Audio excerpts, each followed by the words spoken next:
Gram सभा मोहद्दीपुर के प्रधान पद के प्रत्याशी सुराती देवी मोतीचंद चौहान जी को फिर से प्रधान बनाइए और फिर से अपने ग्राम सभा में विकास और उन्नत करवाइए। तो जो 10 साल से आपके प्रधान हैं, आपके अपने चहेते, उनको वोट दीजिए और कैरम बोर्ड पर मोहर लगाकर विजयी बनाइए। सुना ये चाचा और चाची बात कहतानी,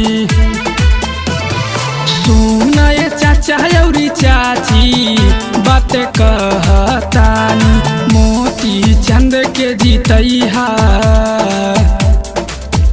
अरे मोती चंद के जीतैहा, हाथ जोड़तानी, मोती चंद के जीतैहा, हाथ जोड़तानी।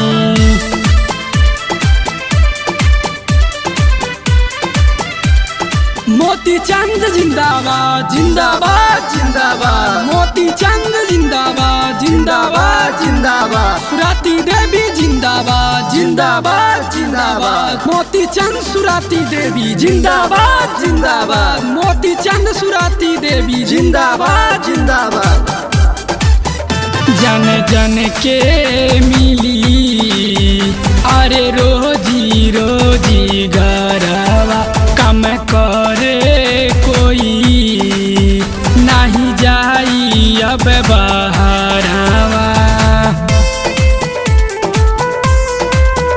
जन जन के मिली अरे रोजी रोजी गरवा, कम करे कोई नहीं जाई अब बहरावा।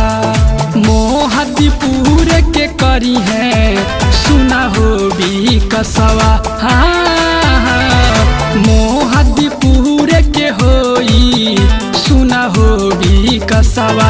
कैरम बोडवे जीतैहा, कैरम बोडवे जीतैहा, हाथ जोड़तानी, मोती चंद के जीतैहा, सच कहतानी।